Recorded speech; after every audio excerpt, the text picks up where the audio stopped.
Database Management Part 3. In this video, we will cover how can we create a table with the help of base application and how can we use the DDL query for the create table command. So let's start with base application.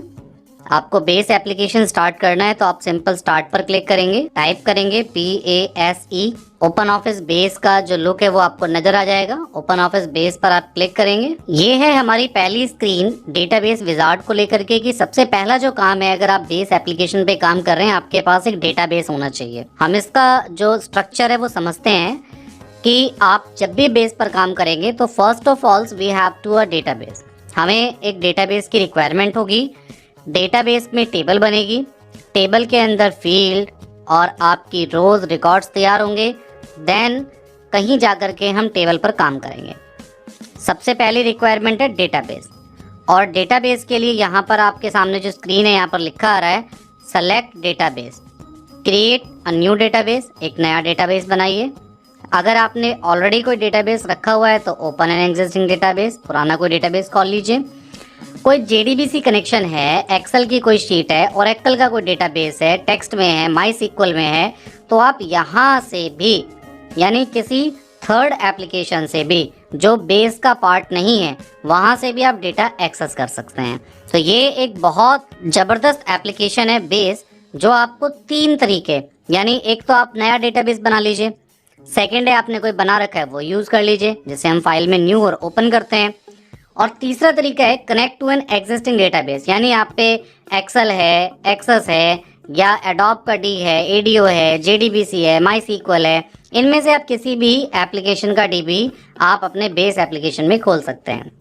तो अभी हम जाएंगे create a new database. बहुत simple step से अपने concept को cover करेंगे। अब हम यहाँ पर जाएंगे create a new database, click करेंगे नेक्स्ट बटन पर। Yes, register the database for me, बिल्कुल। Open the database for editing, इस डेटाबेस को एडिटिंग के लिए ओपन कर दीजिए। I click on finish button. आप जैसे ही आप इस फिनिश बटन पर क्लिक करेंगे तो आपसे ये लोकेशन पूछेगा कि आपके डेटाबेस को कहाँ सेव करूँ। तो डॉक्यूमेंट्स में बाय डिफ़ॉल्ट ये आपको लेकर आया है। आप माई डॉक्यूमेंट में अपना एक फोल्डर बना लीजिए, या ये न्यू डेटाबेस .odb जो बाय डिफ़ॉल्ट फॉर्मेट है इसका ODF डेटाबेस में .odb फाइल होती है, जो आपकी डेटाबेस फाइल कहलाती है। अब आप इस डेटाबेस का कोई नाम दे दीजिए। मान लीजिए मैं इस डेटाबेस का नाम दे देता हूँ क्लास 10।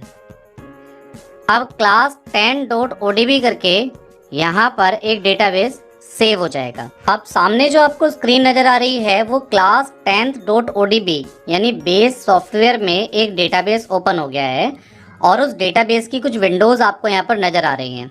आप यहाँ देख रहे हैं कि ये मेन्यू सिस्टम है जिसमें आपको फाइल में न्यू, ओपन, विजार्ड, क्लोज ये सब ऑप्शन मिलेंगे।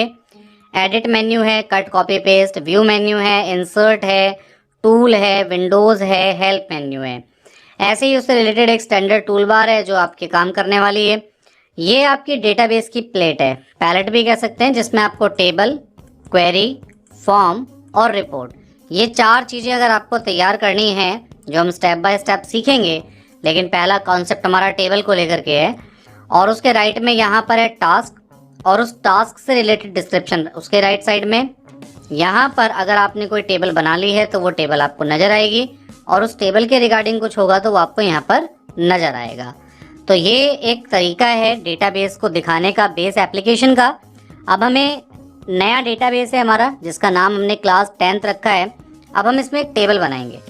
अब हमारा जो करिकुलम कहता है, according to CBSE curriculum, create and edit tables using wizard and SQL commands, कि आपको एक टेबल बनानी है विजार्ड के थ्रू और SQL कमांड्स के थ्रू। ये है हमारा सेशन 2 जो हमें कंप्लीट करना है। लेकिन जो CBSE ने स्टडी मटेरियल दिया है, अगर हम उसमें आगे बढ़ते हैं तो इन्होंने क्या किया, डेटाबेस विजार्ड तो बताया कि आप बेस में डेटाबेस विजार्ड की हेल्प से डाटाबेस कैसे क्रिएट कर सकते हैं। लेकिन यहाँ पर कॉन्सेप्ट क्या है, create and edit table using wizard. बात हो रही है टेबल को विजार्ड से कैसे बनाएं, लेकिन यहाँ पर क्या बताया जा रहा है कि आप डाटाबेस को विजार्ड से कैसे बनाएं। अभी हम डाटाबेस को नहीं बना रहे हैं, डेटाबेस हम बना चुके हैं, इन स्टेप्स को फॉलो कर चुके हैं। लेकिन जब टेबल बनाने की बात हो रही है, टेबल को क्रिएट करने की बात हो रही है, तो we are trying to creating table with the help of table design window. यानी हम डिजाइन व्यू से टेबल बनाना सीख रहे हैं। या सीबीएसई के स्टडी मटेरियल के अकॉर्डिंग। लेकिन करिकुलम कह रहा है कि हमें विजार्ड के थ्रू बताओ। हम एक काम करते हैं, पहले हम डिजाइन व्यू के थ्रू एक टेबल बनाते हैं और फिर हम विजार्ड के थ्रू एक टेबल बनाते हैं और फिर हम एसक्यूएल कमांड्स के थ्रू एक टेबल बनाते हैं। तो हम तीनों तरीके से सीख लेते हैं कि एक टेबल हम कैसे क्रिएट करने वाले हैं। चलिए शुरू करते हैं। बेस एप्लीकेशन हमने ओपन किया। पहला ऑप्शन है क्रिएट टेबल इन डिजाइन व्यू, जो आपकी सीबीएसई की बुक में दिया हुआ है, स्टडी मटेरियल में दिया हुआ है, जो अभी 2020-21 के लिए सीबीएसई ने अपनी वेबसाइट पर लगाया हुआ है। जब आप क्लिक करेंगे क्रिएट टेबल इन डिजाइन व्यू पर, तो यहाँ पर फील्ड का नाम और फील्ड का टाइप। तो जैसे मैंने आपको पहले बताया था कि फील्ड, अभी हमने डेफिनेशन में पिछली वीडियो में पढ़ा था पार्ट 2 में, कि जो भी आपके फील्ड का नाम होगा वो आपके बताएगा कि आप कौन सा डेटा यूज़ करने वाले हैं। हम एक काम करते हैं, एक बच्चे का जो अटेंडेंस रजिस्टर होता है उसका पहला जो पेज है, जिसे हम एसआर एंट्री भी कह देते हैं, तो वो हम पहले पेज की एंट्री के लिए यहाँ पर कुछ फील्ड लेते हैं। फॉर एग्जाम्पल हम यहाँ ले लेते हैं बच्चे का एसआर, सीरियल नंबर। तो हम यहाँ पर एसआर स्पेस दे के नंबर नहीं लिखेंगे, क्योंकि फील्ड को बनाने के लिए भी कुछ रूल्स रेगुलेशंस हैं। आपके फील्ड में स्पेस नहीं होना चाहिए। आप अगर स्पेस दे करके कोई 2 कैरेक्टर 2 वर्ड्स एक साथ मिलाना चाहते हैं तो आप अंडरस्कोर का साइन यूज कर सकते हैं। तो हमने लिया एक पहली फील्ड ले ली एसआर, उस फील्ड का टाइप, तो ये वो डेटा टाइप्स हैं जो हमने अभी पीछे पढ़े थे। टेक्स्ट हो गया जिसमें हम कैर कहते हैं, न्यूमेरिक में आपका नंबर हो गया, डेसिमल हो गया, इंटीजर हो गया, स्मॉल इंटीजर हो गया, फ्लॉट है, रियल है, डबल है, टेक्स्ट वेरकेर हो गया, वेरकेर इग्नोर केस हो गया, बूलियन हो गया, डेट है, टाइम है, टाइम स्टेप और अदर। तो ये सारे के सारे आपके डेटाबेस के फील्ड के टाइप हैं। तो हमें एसआर नंबर चाहिए, एक नंबर वैल्यू चाहिए, तो हम इसको इंटीजर ले लेते हैं। नीचे आप देखेंगे हर फील्ड की अपनी एक प्रॉपर्टीज है। तो हमने एसआर को लिया इंटीजर, ऑटो वैल्यू इसको 9 रखा हुआ है, हम इसको कर देते हैं यस। ऑटो वैल्यू यस करने का मतलब ये है कि ये 1 से शुरू होकर के आपका काम करना शुरू करेगा। फॉर्मेट एग्जाम्पल, जैसे आपने किस तरीके से अपने टेबल की जो ये एसआर नंबर है वो एंट्री बढ़ाएंगे, तो आप नंबर में बढ़ाएंगे तो 1 2 3 4 इस तरीके से ये एंट्री बढ़ती चली जाएगी। अब आपने देखा यहाँ पर एक चाबी भी बनी आ गई, जिसे हम प्राइमरी की भी कहते हैं। एक्चुअल में प्राइमरी की का काम ही यही होता है कि आपके टेबल के रिकॉर्ड को यूनिक बनाती है। तो ये एसआर नंबर वो फील्ड होगी जो हम, हर बच्चे का एक रोल नंबर होता है और एक एसआर नंबर होता है, जिसे हम एडमिशन नंबर भी कहते हैं। तो यहाँ फील्ड पे आप एसआर रख सकते हैं या एडमिशन नंबर रख सकते हैं। उसके बाद हम लेते हैं यहाँ पर रोल नंबर, ROLL। अब मुझे नंबर लिखना है तो मैं यहाँ पर अंडरस्कोर साइन यूज कर लेता हूँ, NUMBER नंबर। अब आपको रोल नंबर से कैलकुलेशन तो करनी नहीं है, आप इसे टेक्स्ट भी रख सकते हैं, सिंपल वेरकेर भी रख सकते हैं। आप चाहते हैं इंटीजर रखना तो आप इसे इंटीजर भी रख सकते हैं। रोल नंबर के बाद हम ले लेते हैं student name, STUDENT underscore name. आप चाहें तो फील्ड का नाम छोटा भी रख सकते हैं, स्टूडेंट नेम की जगह आप स्टू नेम रख सकते हैं, ताकि बस आपको आइडिया तो लेना है कि आपने क्या करना है। अब हमने मान लीजिए इसको यहाँ कर दिया स्टू नेम या स्टूड नेम कर दिया, यानी आप हम स्टूडेंट के बच्चे के नाम की बात कर रहे हैं। हमने इसका डेटा टाइप वेरकेर लिया, इसकी लेंथ हमने 50 रखी है, हम इसको बढ़ा भी सकते हैं। हम कहते हैं 50 कैरेक्टर में मेरा नाम आ जाएगा। एंट्री रिक्वायर्ड है, यानी कि क्या आपको मैंडेटरी करना है कि इसमें डेटा डालना ही ज़रूरी है, तो आप इसे रिक्वायर्ड और नो रिक्वायर्ड भी कर सकते हैं। स्टूडेंट का नेम हो गया, हम यहाँ पर स्टूडेंट का फादर नेम ले लेते हैं, फादर को भी टेक्स्ट वेरकेर 50 ले लेते हैं। अब हम बात करते हैं यहाँ पर बच्चे की डेट ऑफ बर्थ की, तो हम यहाँ ले लेते हैं DOB एक फील्ड, और उसका डेटा टाइप ले लेते हैं हम यहाँ पर डेट। ये हमने यहाँ पर डेट डेटा टाइप ले लिया। आप यहाँ पर कोई डिफॉल्ट वैल्यू भी डाल के छोड़ सकते हैं। डिफॉल्ट वैल्यू का क्या मतलब है, राइट साइड में लिखा आ रहा है कि enter a default value for this field when you later enter data in the table the string will be used in each new record for the field. यानी अगर आप कोई रिकॉर्ड नहीं डालेंगे तो बाय डिफॉल्ट आपने जो वैल्यू यहाँ रखी होगी वो उस वैल्यू को यहाँ पर रख लेगा। फॉर्मेट एग्जाम्पल में जैसे मैंने बताया था, पहले मंथ आएगा, फिर आपका डेट आएगा, देन आपका ईयर आएगा। यहाँ से आप उसके फॉर्मेट को सेट भी कर सकते हैं, चेंज भी कर सकते हैं। बाय डिफॉल्ट जो फॉर्मेट है वो आपका MMDDYY का फॉर्मेट इसमें चलता है। जैसे लिखा है 12/31/99, इट मीन्स कि 12वां महीना है, 31 तारीख है और 1999। और आज की जैसे एक एग्जाम्पल रही, तो यहाँ पर अब उस फॉर्मेट में डेटा एक्सेप्ट करना शुरू करेगा। कंप्लीट ईयर लिखना है तो आप ये फॉर्मेट ले सकते हैं। फॉर्मेट कोड है आपका MMDDYY। आप चाहें तो इस फॉर्मेट को यहाँ से अपने अकॉर्डिंग एक फॉर्मेट बना सकते हैं, DD dash MM dash YYYY, यानी पहले डेट डालें, फिर मंथ के 2 डिजिट डालें और फिर ईयर के 4 डिजिट डालें। आपने ये एक फॉर्मेट ऐड कर दिया तो ये DD MMYY का एक फॉर्मेट बन गया। अब हम इसको ओके कर देते हैं। तो ये एक यूज़र डिफाइन हमने डेटा टाइप बना लिया। और अगर आप इसे नहीं बनाते तो ऑटोमेटिकली ये मंथ, डेट और ईयर लेता है। हमने इंडियन जो हम डेट लिखते हैं उसके अकॉर्डिंग हमने इसको सेट कर लिया। अब मान लीजिए हमारी ये टेबल के लिए फील्ड्स तैयार हो गई। अब हम क्या करेंगे, यहाँ पर ये सेव बटन है, सेव पर क्लिक करेंगे तो ये पूछेगा टेबल का नाम। बाय डिफॉल्ट आपकी टेबल का नाम आएगा टेबल 1। आप इसका नाम कुछ भी रख सकते हैं। मान लीजिए मैं यह नाम रख देता हूँ क्लास डिटेल्स। और कौन सी क्लास है, मैं यहाँ पे दे देता हूँ क्लास 10th A डिटेल्स, यानी क्लास 10th A की डिटेल्स है। ये हमने एक टेबल बना ली, हमने इसको ओके किया। अब ये टेबल हमारी यहाँ पर रेडी हो गई है। अब ये हमारा टेबल का डिजाइन वाला वर्क पूरा हो गया। अब हम Ctrl+Q एक शॉर्टकट की है उसका यूज करेंगे। Ctrl+Q कहेगा कि आपने जो डॉक्यूमेंट्स बनाया वो सेव कर लिया है, डन। मैंने कहा यस, और आपके डेटाबेस एप्लीकेशन को ये बंद कर देगा। तो Ctrl+Q की हेल्प से हम डेटाबेस से बाहर आ सकते हैं। अगर आपको बेस एप्लीकेशन दोबारा खोलना है तो यहाँ पर आप बेस पर टाइप कीजिए, ओपन ऑफिस बेस पर क्लिक कीजिए। इस बार हमें एक डेटाबेस बनाने की ज़रूरत नहीं है क्योंकि हम ऑलरेडी एक डेटाबेस बना चुके हैं। तो यहाँ पर हम क्रिएट अ न्यू डेटाबेस नहीं करेंगे, ओपन एन एग्जिस्टिंग डेटाबेस करेंगे। और हमारा एक डेटाबेस आ भी गया क्लास 10th के नाम का, हम इसको ओपन कर लेंगे। अब जब ये डेटाबेस ओपन हुआ और अब हम टेबल पर क्लिक करते हैं तो देखेंगे कि पहले यहाँ पर टेबल में कोई टेबल नहीं आ रही थी, लेकिन यहाँ इस बार ये टेबल आ गई है। अब ये तो टेबल बनाई हमने डिज़ाइन व्यू के थ्रू। अब इस टेबल में हमें एंट्री करनी है तो आप इस टेबल पर डबल क्लिक कीजिए। अब आप देखिए यहाँ पर आपका ऑटोमेटिकली एक टेबल का फॉर्मेट आ गया। सीरियल नंबर ये ऑटो है, रोल नंबर यहाँ पर आप टाइप करेंगे। मान लीजिए आपने रोल नंबर दिया 10101। आपने अगली फील्ड पर एक नाम लिखा बच्चे का, रवि कुमार। आपने उनके फादर का नाम लिखा दीपक कुमार। आपने एक डेट ऑफ बर्थ डाली 12/4/2001। आपने अगले रिकॉर्ड पर गए, अगले रिकॉर्ड पर आपने लिखा 10/2/01। फिर आपने एक नाम दिया अभय कुमार, दीप कुमार, 14/4/2000। आपने उसकी डेट ऑफ बर्थ डाल दी। अब आपने 2 रिकॉर्ड यहाँ पर डाल चुके हैं। आप इसको सिंपल ये जो भी रिकॉर्ड आप डाल रहे हैं डायरेक्टली ये साथ के साथ सेव होता चला जाएगा। Ctrl+S भी कर सकते हैं। Ctrl+W एक शॉर्टकट की होती है जो आपकी टेबल को बंद कर देगी।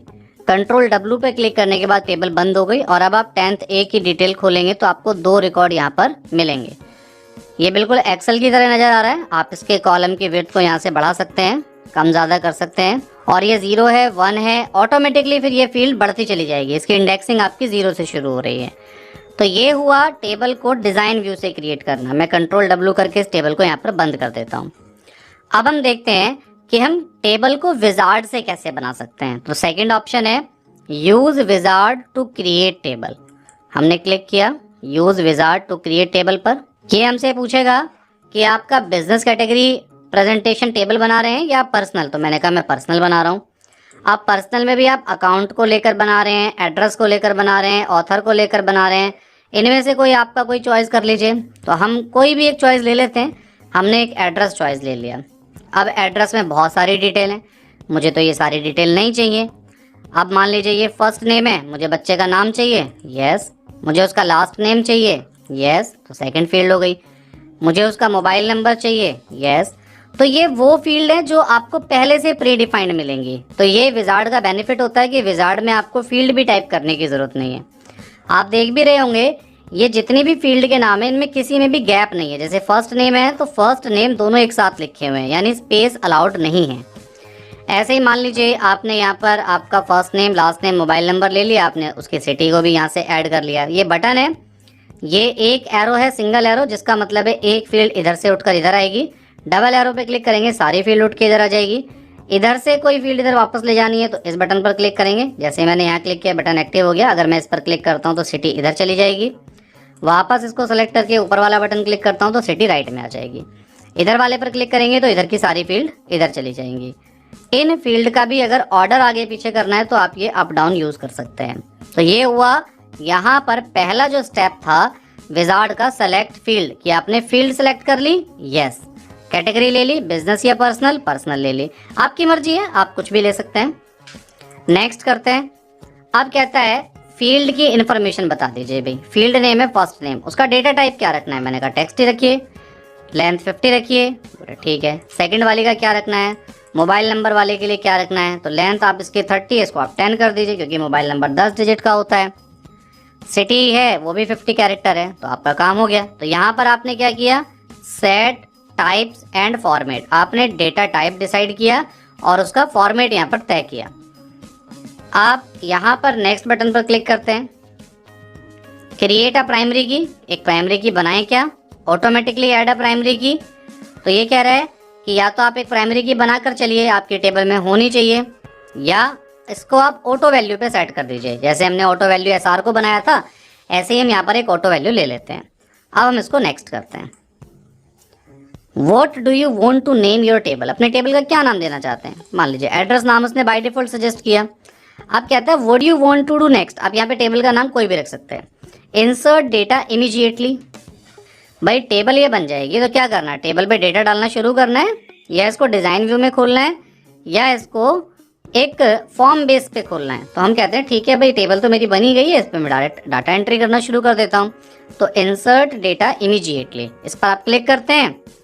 फिनिश बटन पर आपने क्लिक किया तो आप देखिए आपकी टेबल खुल गई। एड्रेस नाम से आपने यहाँ पर कोई नाम डाला, GAURAV गौरव। उसके बाद आपने यहाँ पर लास्ट नेम उसका डाल दिया गौरव सिंह।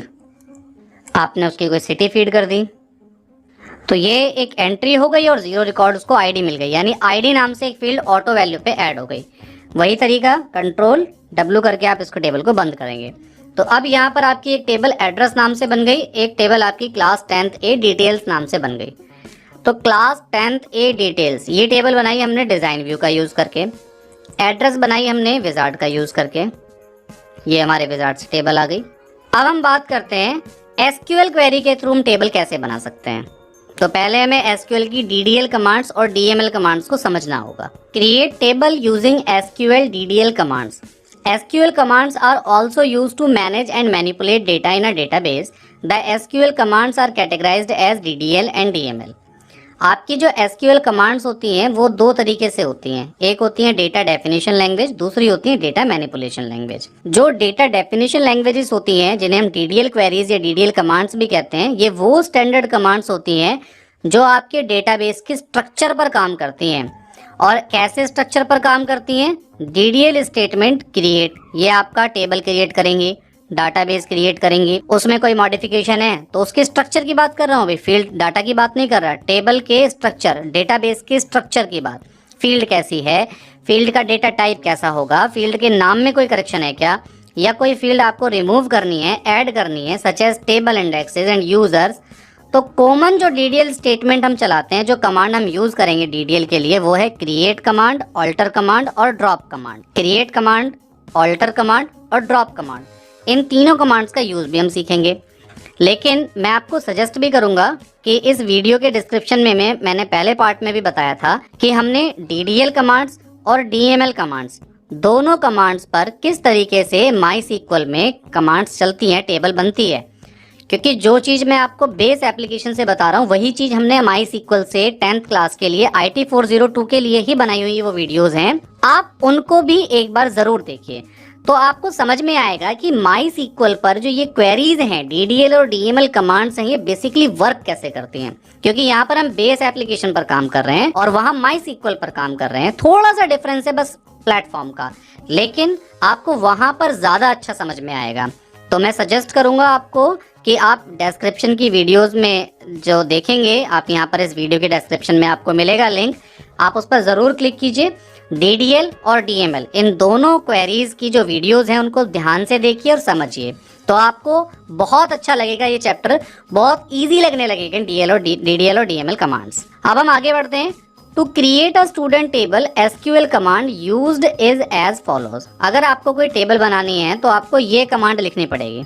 अब सबसे बड़ी बात आती है कि ये कमांड बुक में तो इतने लिख के उन्होंने छोड़ दी, स्टडी मटेरियल में उन्होंने इतना सा काम करके अपना छोड़ दिया कि भाई ये कमांड लिख दीजिए। Create table student, stud ID int primary key, stud name varchar 20, stud class varchar 3, stud address varchar 30। हालांकि ये भी इन्होंने टाइपिंग में मिस्टेक की हुई है, यहाँ पर एड्रेस और varchar में स्पेस आएगा। तो अभी हम बात करते हैं कि टेबल को लिखने का स्ट्रक्चर क्या होता है। तो SQL की क्वेरी लिखने के लिए और एक टेबल को क्रिएट करने के लिए आपको कुछ चीजें ध्यान रखनी है। मैं इसी फाइल में, ये CBSE का स्टडी मटेरियल है, यहीं पर कुछ चेंजेस करके आपको समझा रहा हूँ। सिंटैक्स क्या होता है, क्रिएट टेबल टेस्ट, ब्रैकेट लगाएंगे।